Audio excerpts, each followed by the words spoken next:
السلام علیکم ګران دوستانو، څنګه څه جوړ یاست؟ امید لرم چې هغه جوړ اوسئ. نو دوستانو لکه څنګه چې موږ ډېر ګروپونه راوړي تاسو ته، خو موږ تاسو ته یو داسې اپلیکیشن راوړی دی چې په دې اپلیکیشن دا موږ پخپله جوړ کړی دی او دې باندې موږ لږه خرچه هم کړې ده او په دې کې موږ 10 کسان ایډ کولی شو. نو 10 کسان هم چې پکې ایډ کړل، دا شان یو کس باندې زه کلیک کوم نو دلته به ایډز راځي. د هر یو کس به 10 بینر ایډیانې وي دغلته. نو اوس مهال پکې ما نه دي اچولي، دا وګوره اوس هم راغلي، دغه یو کې ما اچولې وي 4-5 دانې. نو دا شانې 10 دغه به دلته راځي او دغلته پاس به چې دی دغه ریټینګ به یې برابریږي.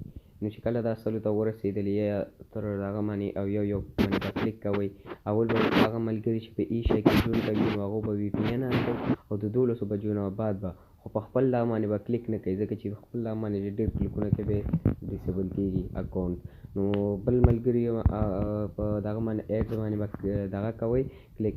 نو دغه یو اپلیکیشن دی. نو موږ دې کې صرف 10 کسان ایډ کولی شو، 2 کسان پکې موږ ایډ کړي دي او 10 کسان صرف پاتې دي.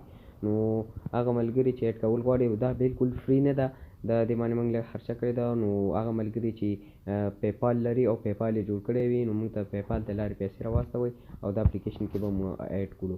ډېرې پیسې هم درته نه غواړم، بس چې څومره په دې باندې خرچه راغلې زه هغه صرف برابروم. نو انشاءالله بل یو 40 کسانو جوړوم، هغه به زه په پلی سټور کې اپلوډ کوم، هغه به ټول کسان پکې ایډ کوم. نو خفه کېږئ مه هغه ملګري چې ایډ مې پکې نه کړل. او دا چې کله 12 کسان برابر شو نو دا به بیا زه پبلش کوم، یعنې تاسو ته به درکوم او ټول به په یو ځای کار شروع کوو. او دا چې دی هغه ملګري چې په ایشیا کې وي، یعنې افغانستان او پاکستان او دا شان ملکونو کې وي یا دوبۍ کې یا په سعودي کې، نو هغو به وي پي این ډاونلوډوي. بیرته زه نو ټول جزئیات په بله ویډیو کې در کوم چې کله موږ دا کسان برابر کړل او پکې ایډ مو کړل نو هغې وي پي این به موږ آن کوو او دا شانې بیا پکې تاسو بیا کلیکونه کوئ. نو بل خپل هغې باندې به نه کوئ، د بل چا په هغې باندې به کلیکونه کوئ تاسو.